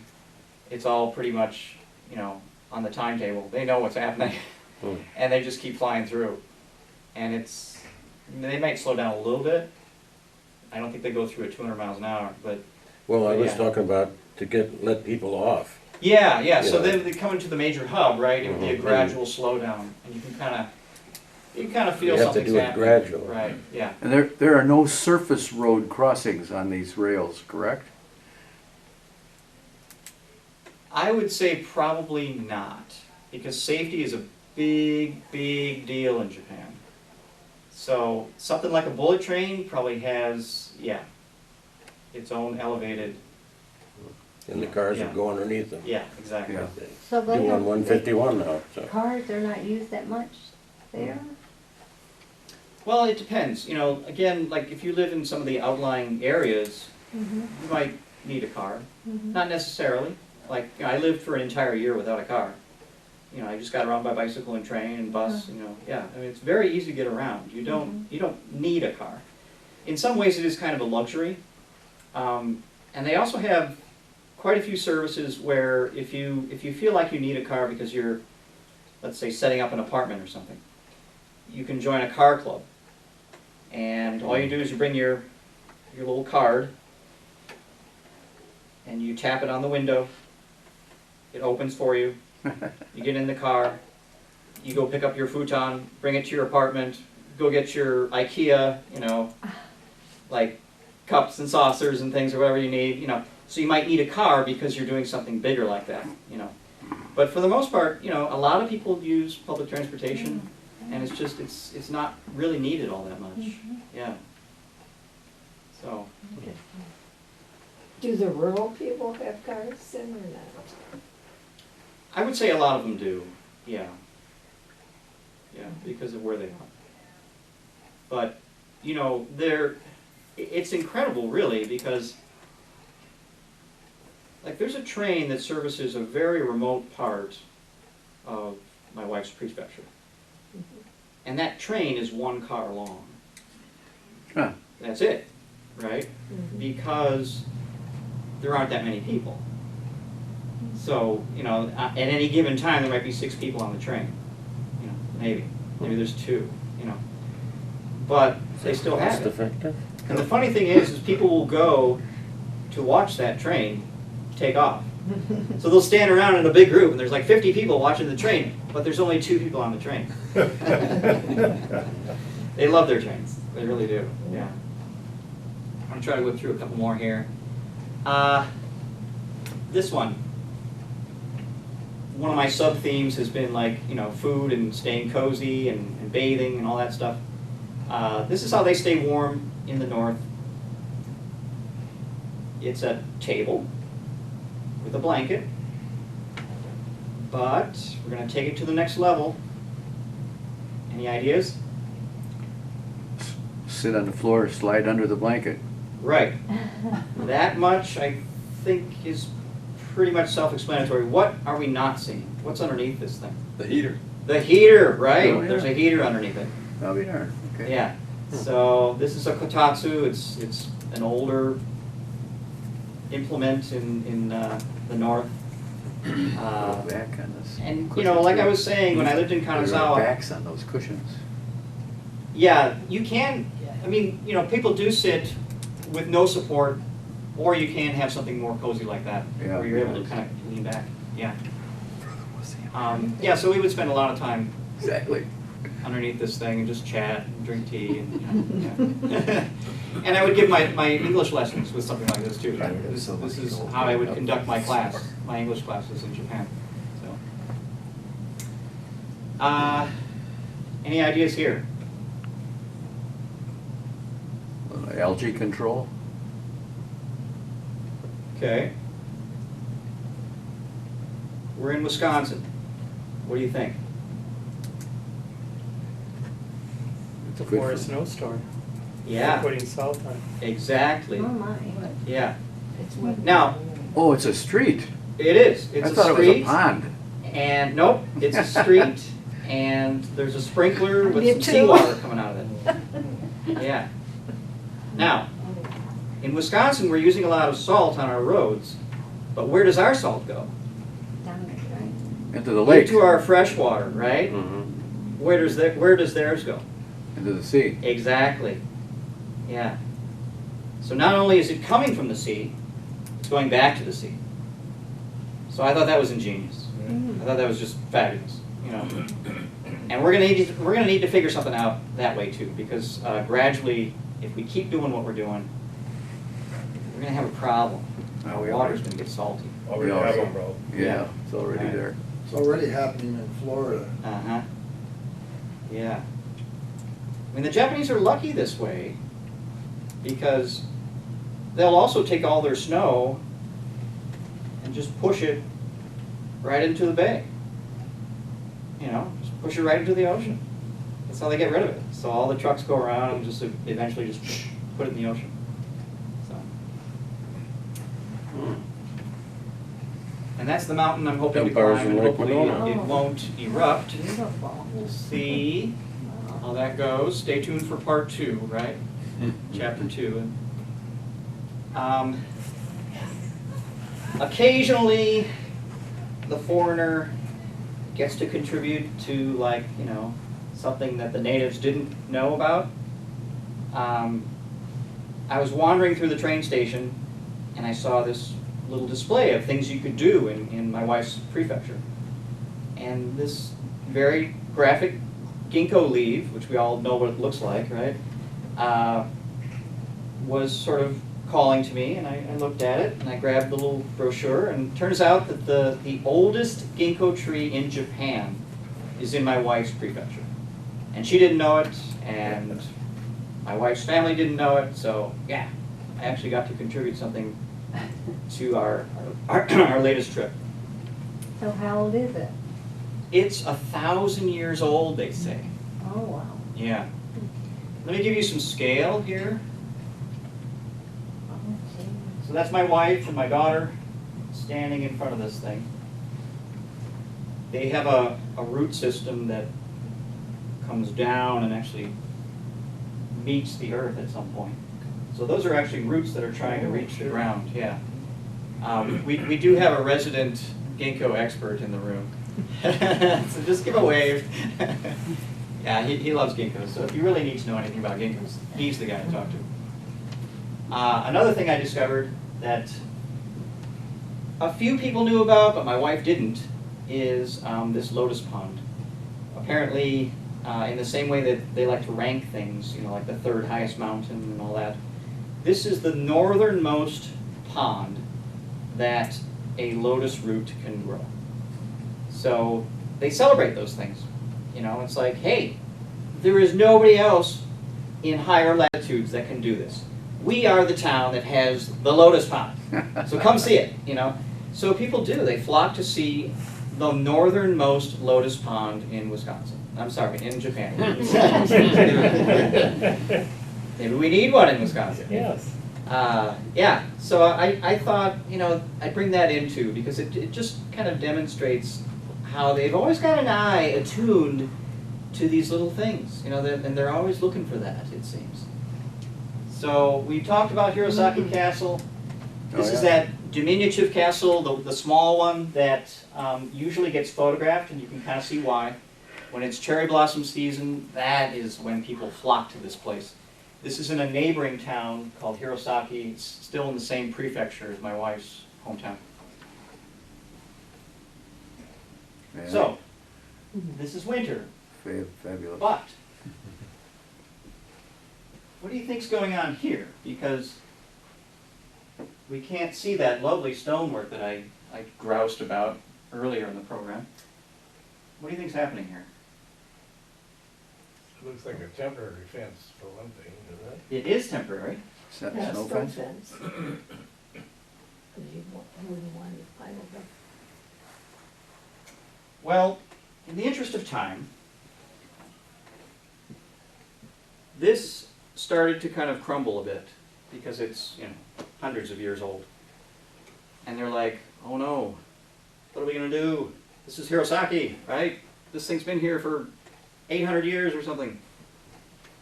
They moved it while they repair that stone wall. Yes, and they used a kind of a train system, which is really fascinating. They devised a rail system. They jacked it up carefully and were able to put it on this rail system. And then they trucked it over to this location. You can't see it, but this is the wall back here. It's kind of obscure. But it was quite a move, you know, for an 800-year-old building. Like I said, we should kind of do it, maybe a film festival. I've got a film about this one. We could actually watch it. They discovered a ninja house, but I don't know anything about it. It's not open yet. So again, you'll have to stay tuned for part 2. We're going to get back into bathing a bit, and then this is going to end. You guys have been really patient. I'm going on and on here. So this is a classic view that you get from my wife's prefecture. This island juts out into the bay, and nobody really ever goes there. There's a small shrine gate you can kind of see. So occasionally they let people go to the island and kind of walk around. But in the time that I've been there, I've never actually seen anybody on this island. So I think it must be kind of rare for people to go and do that. But I've seen woodblock prints of this particular view. And, you know, it's like 200 years old, the woodblock print. So this little feature has sort of embedded itself into their mindset. It's like, okay, this sort of typifies our town, you know. Here's another thing that typifies the town. Since 1190, people have been making this pilgrimage on this trail to go see this shrine. And along the way, you take a basket of eggs, and you put it in the hot springs, and you go soak your feet, and you converse with the natives because, you know, they're there too, and, you know, you're all doing skinship on a smaller level. We're not completely naked now, or just have our feet exposed, right? Yeah. So you talk with them, you look at your watch, 12 minutes later, you go grab your eggs, off you go. So, yeah. And they've been doing that since 1190. And I'm part of that tradition. That's what I really like too. I'm part of that. I get to say that. So, one of my favorite artists, his name is Munakata. He is from my wife's hometown. And he won a lot of awards for his printmaking. He stayed at this cento. And I bathed in the same waters as the great master. Here's his work. This is what he does. You might see it, you know, very different from the traditional Japanese woodblock. In the 1920s, there was a movement, and he was at the forefront of this, to take themselves out of the traditional way of making woodblock prints. You had the artist, okay? That was the first person involved. You had the person who translated the artist's drawing into something that could be carved. You had the carver. You had the printmaker. Okay? There's a lot of people involved. He decided, forget it, I'm going to do it all. And so he broke with tradition and made his own prints. And it gets better. This one here, Complicated. super complicated. It's even more complicated. And again, the idea of the Japanese taking it higher and higher and Kaizen, the next level, right? What do you think this line is right here? This line. A road? It's the first print. That's your first print. That's your second print. Oh my That's your gosh. third print. Oh. That's your fourth Oh print. my. And the thing is from me to you, okay? Oh. That's how big the print is. And it's about as tall, not quite as tall as this ceiling, but it's, you know, it's pretty tall. Yeah. So how much would that cost about? Can't even imagine. Can't even imagine. Yeah. So he exhibited these things in Brazil and won international awards and suddenly put Aomori on the map. Because now there's a museum there devoted to his work and people come from all over the place to see it. Wow. I go every year. Because every year they switch it out and do something new. Wow. Yeah. How did they transport something like Well, it's in pieces. that? In pieces? I mean, you just, it is in pieces. Huh? Yeah, a tidy little box, right? Yeah. My wife's hometown, these are manhole covers. My wife's hometown celebrates this particular scene, which I'm going to have to show you later, but I'll set it up for you. These are dancers. This is a big float, and it's like a traditional goblin or a demon or something, or even a god maybe. I'm not sure. And this is Nagoya. That's their manhole covers. So every town that can, I don't know that all of them do, but towns that have the resources to do so will do something unique with their manhole covers. I don't know the full story behind this one, but as I was indicating that the Japanese love their insects, they go out and they collect beetles and butterflies and, you know, cicadas and things. Can you try to imagine what that might be? I couldn't get it either, so I'd be really surprised if you guys did. Looks like a water strider. Yeah. Nice! I didn't get that. Oh, you ever seen those? Well, I have, but I They didn't can get it. stand though. on top of water. Yeah. Yeah. Okay. All right. Yeah. I think you guys are learning now. Yeah, right. Because at first, everybody was baffled, right? Okay, all right. I think my job is done here. Yeah, so let's get on to this big festival, because this is the culmination here.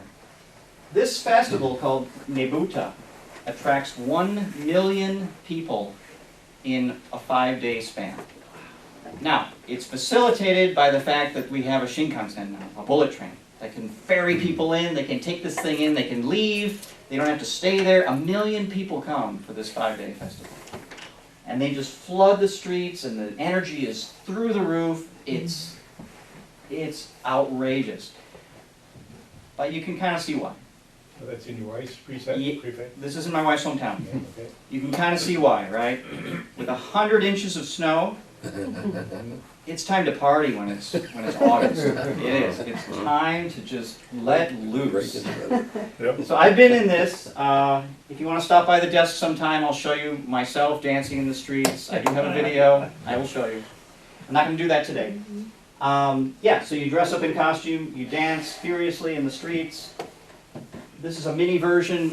There's two of them there on the table that my daughter and I, we put together. This typifies that hometown of Aomori. That's been made by children in that town for about 800 years. So in parks, you can go and there's a little tent. You can sit down, you can make them. Somebody shows you how to make it. So why don't we show that a little bit here. Yeah, so you hang that up somewhere in your house. And it's a goldfish. My daughter did that one, I did that one. Hers is better. Now, I've sort of set the stage there. This is a mini version, right? That little float, right? Why would somebody come to Aomori, right? For 5 days or maybe just a day, there's 1 million people. It's not for that, right? That's this level. What's the next level, right? Let's see what we got. Yes, okay, that sort of gets us there, right? Now they're about this big, and there's tons of them, and they put them on scaffolds. That's pretty cool. But, should we take it to the next level? Oh yeah. Oh yeah. This is made of wood, wire, paper, and it's electrified. Oh, and paint. I should say paint as well. And transported by people? And transported by people. Yeah. Right. So there are 25 of these that come through town at a specific time every night. And people line the streets. You can see there's tons of people just like hanging out to watch this. And there's dancers, and there's music, there's flutes and drums. This is in the, now I have to say this again, top 5 festivals in Japan. You can't say number 1, you can't say number 2, number 5, no, it's in the top 5. I guess we have to leave it to you to decide where it is in that And rank. they change those every year? Every year. Wow. Yeah. Takes a year. Yeah, they start going pretty much the day after the festival Rose ends. parade. Yeah, yeah, it's intense. There's another view. There's usually a guy kind of directing these folks. So what they'll do sometimes when they have like a really dramatic one, his hand is like extended like this, you Yeah, know. he looks mad. They'll sweep into the crowd and then come back, you know, so they'll do that motion with it. There's like 1, 2, 3, 4, 5, 6, 7, 8.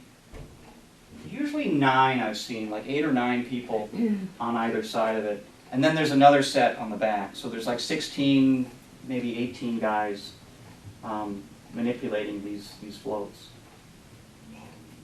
800 years. Now, this one's not done in my wife's hometown, but it's the neighboring town. This one's not just wood, paper, and paint. They use metal because they have to. It's 5 stories tall. And they parade these through the streets. Oh, do they? Yeah. they What do. about wires? But this one's mechanized. There's no humans like pushing it. Right, right. This one's mechanized. So, you know, if you want the traditional one that's, you know, has been around for 800 years, you go to Aomori. If you want to see a feat of engineering, you go to the neighboring town, where they've taken it to like another level. So, and that's it. That's all I've got. Well, hey.